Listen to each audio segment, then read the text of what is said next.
Olá, Deus abençoe. Como vai? Espero que você esteja bem.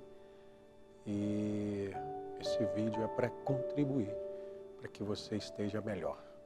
Se você ainda não viu os outros vídeos que nós temos enviado nesse tema, eu gostaria de te recomendar a ver a playlist desses vídeos. Nós estamos falando sobre os segredos da Bíblia, as chaves que a Bíblia Sagrada tem, e entramos nesses segredos como sendo escrituras, datas, eventos, pessoas. Na Bíblia Sagrada existem algumas pessoas que Deus deu a elas a comissão de trazer ao seu povo grandes mistérios. Então é necessário que você encontre essa pessoa.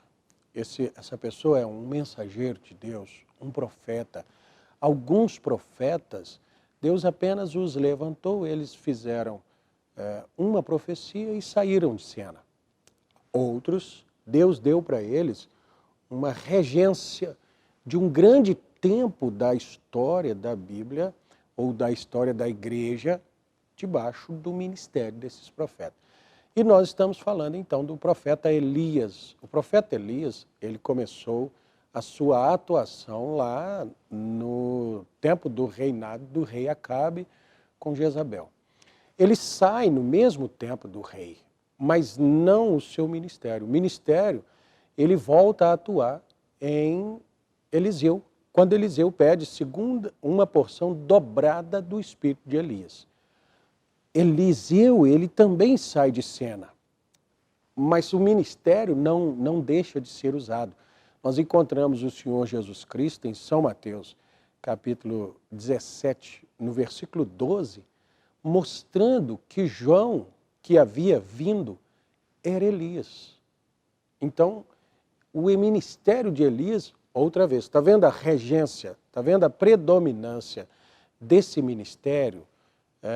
Em quanto tempo, em quantas atuações Deus o usa vez após vezes? Então, a terceira vez, o Senhor Jesus Cristo disse que foi João Batista.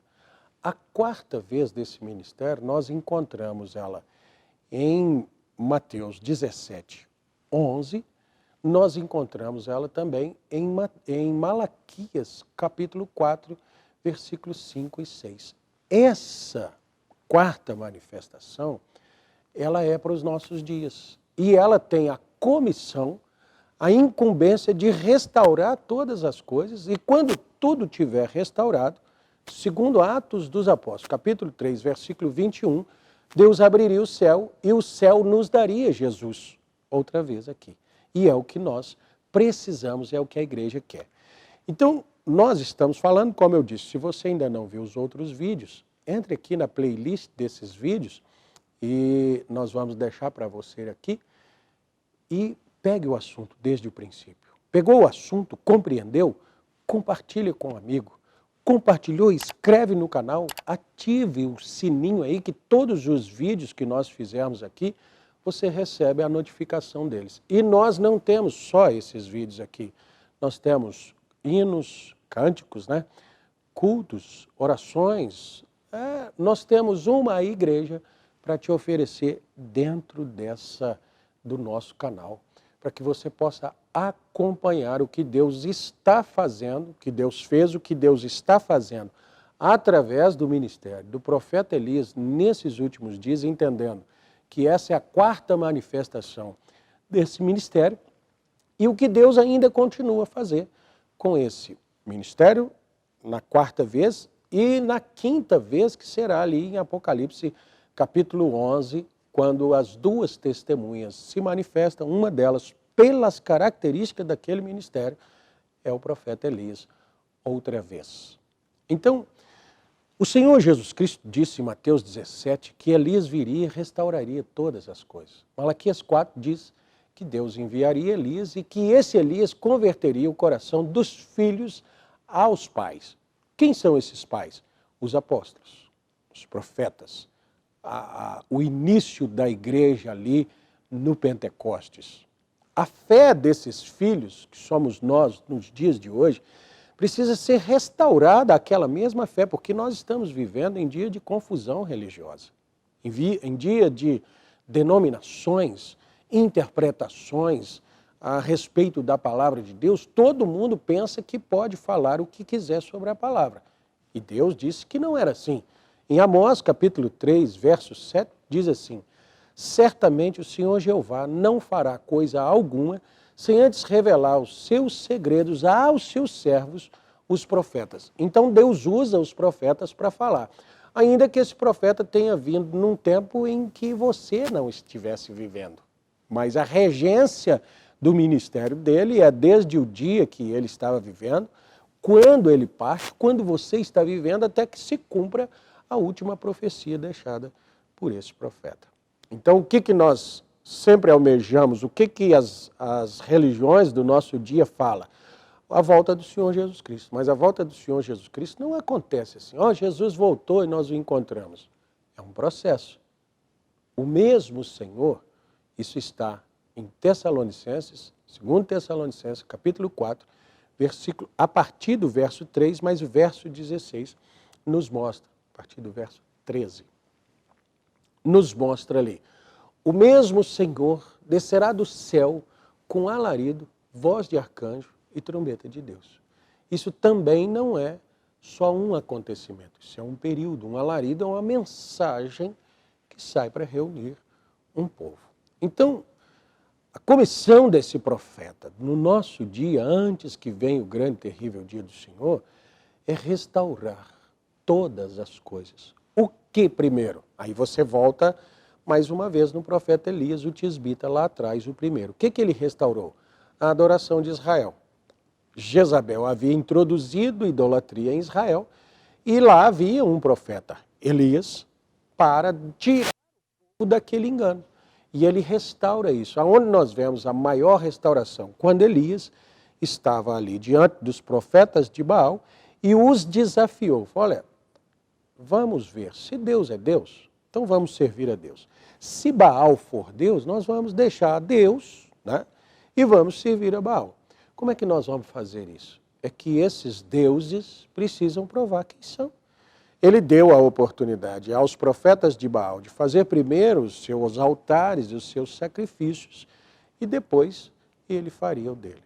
Baal não lhes respondeu, esses profetas foram mortos e Elias clamou a Deus e o Senhor respondeu. Então ele restaurou a adoração de Israel para com Deus.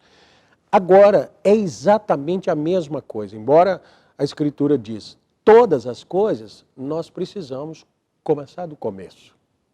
O profeta começa, então, restaurando a adoração. Como? Porque hoje, nos nossos dias, todas as igrejas têm uma adoração pagã, todas as religiões têm uma adoração pagã, baseada na Bíblia Sagrada em uma interpretação errônea, sem que um profeta tenha falado a respeito daquilo. Aonde nós encontramos isso? Na doutrina da Santíssima Trindade. Não existe essa doutrina na Bíblia Sagrada. Eu sei que às vezes isso pode te chocar, porque você nasceu ouvindo falar da Santíssima Trindade. Mas a Santíssima Trindade não é bíblica e, além disso, é uma forma de adoração pagã. Como assim? Só há um Deus, Senhor nosso, Jesus Cristo. Não existe um outro Deus. Você sabia que Jesus Cristo no Novo Testamento é Jeová do Velho Testamento? Que ele é Jeová que se fez carne e habitou entre nós? Você sabia que para batizar, você não pode batizar em nome do Pai, Filho e Espírito Santo? Eu sei que às vezes você gritaria e diria: não, não, não. Jesus que mandou. Mateus, capítulo 28, verso 19, Jesus nos mandou ir pregar o evangelho a toda criatura. Quem crê e for batizado será salvo. Portanto, ide e batizai-as em nome do Pai, do Filho e do Espírito Santo. Então eu pergunto a você, amigo, amiga, meu irmão, irmã, Pai é nome? Espírito Santo é nome? Filho é um nome? O Senhor Jesus Cristo, ele deu a ordem aos seus discípulos, Mateus capítulo 28, verso 19, de que eles usassem o nome. Vamos abrir a nossa Bíblia. Mas os discípulos, eles obedeceram ao Senhor Jesus Cristo. Diz assim: portanto, ide e ensinai a todas as nações, batizando-as em nome do Pai, e do Filho e do Espírito Santo. Pai não é um nome, Filho não é um nome, Espírito Santo não é um nome. Eu sou o Pai, eu sou o Filho e eu também tenho um Espírito, mas eu tenho um nome. Meu nome é Vanderlei Fernandes Vilaça. Quando Jesus fala isso, por exemplo, eu tenho aqui comigo os irmãos que me ajudam a gravar aqui. Eu poderia dizer a um deles, por exemplo, Paulo Henrique, vá ali e peça ao zelador da igreja, em meu nome, que me traga isso. O que ele vai falar? Ele diz assim: ô irmão Pedro, o nome está pedindo isso, o pai está pedindo isso, o filho está pedindo isso. Não, ele vai dizer assim: o pastor Vanderlei está pedindo isso para o senhor. Não é? Os discípulos de Jesus, eles conheciam o nome do Pai, Filho e Espírito Santo. Lá em Atos, capítulo 2, verso 38, nós vemos o quanto eles conheciam. Porque Atos, capítulo 2, foi a descida do Espírito Santo. Então veja, você diria assim: isso aqui foi Pedro que falou. A Bíblia Sagrada mostra que Pedro e os demais, aquelas 120 almas ali no cenáculo alto, eles haviam acabado de receber o Espírito Santo. Uma pessoa cheia do Espírito Santo, ela vai falar algo contra a palavra? Se a própria palavra foi escrita pelo Espírito Santo, uma pessoa com o Espírito Santo vai falar algo diferente do que está escrito? De forma nenhuma. Eles receberam o Espírito Santo e aí, no verso 37 está escrito assim: Pedro, as pessoas acharam que o Espírito Santo ali, aquelas ações eram ações de bêbados, o povo estava embriagado e começaram a falar. Pedro, então, ele se levanta e mostra para aquelas pessoas que não era embriaguez, que aquilo ali era cumprimento de Joel, capítulo 2, verso 25. Deus havia dito que eu restaurarei. E nos últimos dias, diz Deus, que derramará do seu Espírito sobre toda a carne. Vossos filhos terão visões, vossos velhos sonharão sonhos. E ali estava cumprindo aquela escritura. Então, quando Pedro pregou aquele povo e explicou o que havia acontecido, aquelas pessoas ouvindo, no verso 37 diz assim: ouvindo eles isso, compungiram-se o coração e perguntaram a Pedro e aos demais apóstolos: que faremos, varões irmãos? Disse-lhes Pedro. Então eles perguntaram a quem? Pedro e aos demais apóstolos. Mateus, que nós lemos, é um dos apóstolos, não é? Mateus estava ali junto com Pedro e foi Mateus quem escreveu a ordem de Jesus para batizar em nome do Pai, Filho e Espírito Santo.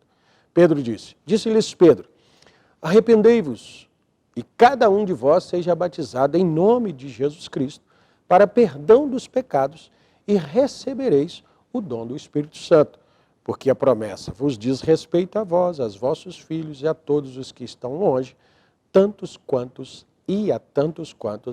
Deus nosso Senhor chamar. Se Pedro estivesse falando algo errado aqui, por certo Mateus diria: Pedro, não é assim. Só que aqui eles estavam reunidos todos, e todos cheios do Espírito Santo. Eles estavam dando o nome. Então deixa eu só, finalzinho do nosso vídeo aqui, Senhor Pai, Jesus Filho, Espírito Santo, Cristo. Cristo é o enviado, Cristo é o ungido, Cristo é o Messias. Entende? Então, o verdadeiro batismo é em nome do Senhor Jesus Cristo. Essa é a primeira restauração que se deve fazer, porque a pessoa não fica lá confunda. Ela adora quem? Ela canta a quem? Ao Pai? Ao Filho? Ao Deus Pai, Deus Filho, Deus Espírito Santo? Ou ela recebe o Senhor Jesus Cristo como sendo, como Jesus diz em São João, capítulo 17, verso 6, ele diz: manifestei o teu nome aos homens que tu me deste. Então, o nome de Deus era Jesus. O nome que Deus deu aos homens era Jesus. Lá em Filipenses capítulo 2 diz que a ele foi dado um nome acima de todo nome. Qual o nome?